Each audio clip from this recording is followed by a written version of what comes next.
everybody. A few weeks ago, I addressed all of you, and I said that my client was not driving while intoxicated. After much discussion and a thorough review of the evidence, today the District Attorney's Office correctly agreed to not move forward with that very charge. You see, the evidence revealed that my client finished the contents of one drink in 2 hours at the American Hotel. And contrary to what was reported, he wasn't drinking other people's drinks or warned in advance not to drive. He wasn't rude, he wasn't obnoxious, he wasn't belligerent.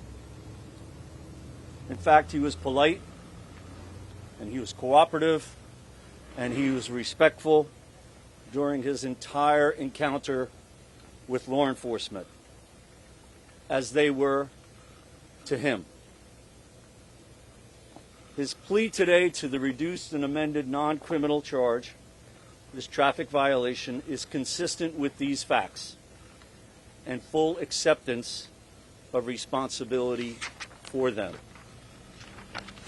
I would like to thank the Suffolk County District Attorney's Office for its swift, diligent, and thoughtful review of that evidence and a fair resolution, like I said, of this very case. District Attorney Tierney and ADA Shalafel, Bureau Chief Pat O'Connell, ADA McGill and ADA Cangro and ADA Lathier, they worked extremely hard on this matter, and their door remained open for me and my legal team to discuss and to negotiate and to laser into the issues of this case.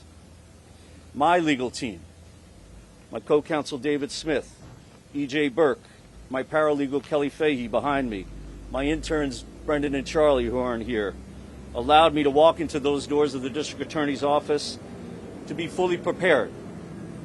And their diligence was immeasurable within these last 90 days. I would also like to thank the court for its mindful acceptance of this resolution, and the clerks at the court, Cindy and Michelle, who I know very well, and all their hard work again over these last 90 days. I'd also like to thank the Sag Harbor Police Department, who I know very well, and they do a wonderful job. And they serve and protect this wonderful village of Sag Harbor. You see, guys, this village is truly unique. And the case was also unique for me in the sense of geographics. As you probably know, my office is right on Main Street, right across the street from the court, right next to the American Hotel, and right next to the Sag Harbor Police Department. It's such short distances where this case emanated out of. But coming out of this case, I believe will have a message that will travel long distances and extend far and wide, because it's that message coming from Justin himself as he'll approach here and address you all and tell you what's in his head and in his heart. So I'd like to turn that over to Justin. Thank you, Ed. Good morning, everyone. So I don't know how many of you were in the courtroom and heard what I had to say in the courtroom, but I'll reiterate that and say this to you. Many of you have probably been covering me for a lot of my life, and as you may know, I try to hold myself to a very high standard for myself.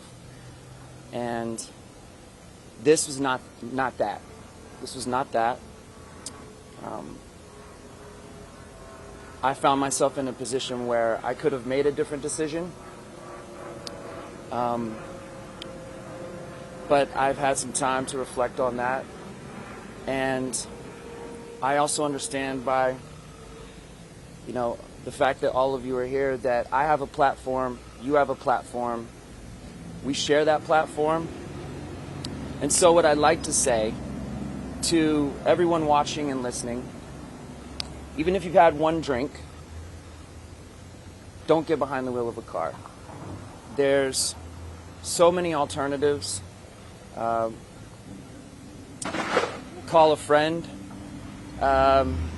Take an Uber. There's many travel apps. Still, take a taxi.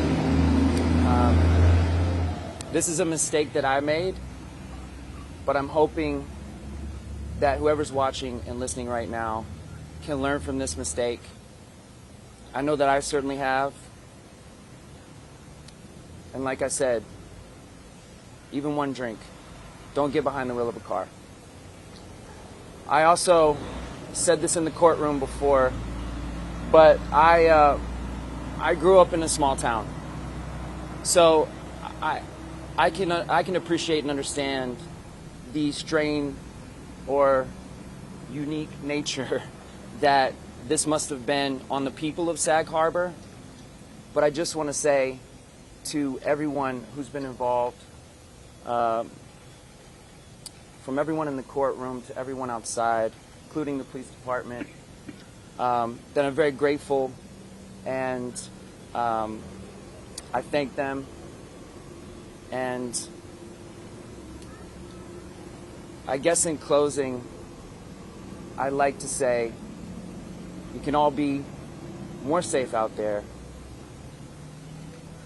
And I'm going to do my part. I hope that everyone else does their part. And thank you very much. Justin, have you spoken to a nonprofit? What charity will you be working with?